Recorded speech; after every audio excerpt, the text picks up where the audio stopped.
রাধে রাধে, হরে কৃষ্ণ। আশা করছি তোমরা কৃষ্ণের কৃপায় সকলে ভালো আছো। তো আজ রাধারানীর খুব সিম্পলভাবে একটা হেয়ার স্টাইল করব। আগের একটা শর্ট ভিডিওতে গোলাপ দিয়ে রাধারানীর চুলের স্টাইল দেখিয়েছিলাম, তাতে তোমরা প্রচুর ভালোবাসা দিয়েছো। আমার 5,000 ভিউজ হয়েছে আর প্রচুর প্রচুর লাইক কমেন্ট এসেছিল। তো দেখো, এখানে আমি একটা রাধারানীকে খোলা চুল পরিয়ে দিলাম।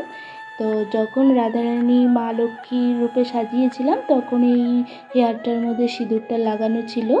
তো চলো, তো এই হেয়ারটা আমি অনলাইন থেকে একটা লম্বা হেয়ার কিনেছিলাম। তো সেখান থেকে আমি কেটে সুন্দর করে এই হেয়ারটা আমি বানিয়েছি রাধারানীর জন্য। তো দুই পাশ থেকে দুটো অল্প করে চুল নিয়ে এরকম ছোট্ট একটা কাটা ক্লিপ দিয়ে রাধারানীর মাথায় এইভাবে সেট করে দেবো।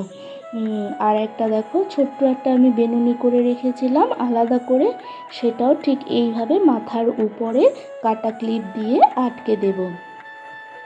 আর যে ছোট ছোট ফুল হয়, আর্টিফিশিয়াল যে ফ্লাওয়ারগুলি হয়, ছোট ছোট লাল রঙের ফুল, গোলাপ না কিন্তু ছোট ছোট ফুল, সেগুলি রাধারানীর মাথায় এইভাবে সেট করে দেব। দেখো কি সুন্দর লাগছে দেখতে। ব্যাস কোনো সিম্পলভাবে সাজালাম, আর বেশি কিছুই দেব না। আর একটা ছোট্ট একটা টিকলি এইভাবে মাথার মধ্যে সেট করে দেব।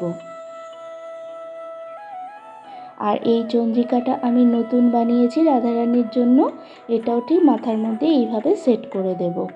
আর এটা ওড়না দিয়ে মাথার উপরে দিয়ে দেব। তো দেখো কেমন লাগছে আমার রাধারানীকে, খুব সিম্পলভাবে সাজিয়েছি। আমার চ্যানেলে যারা নতুন আছো তারা প্লিজ আমার চ্যানেলটিকে সাবস্ক্রাইব করে পাশে থেকো। রাধে রাধে।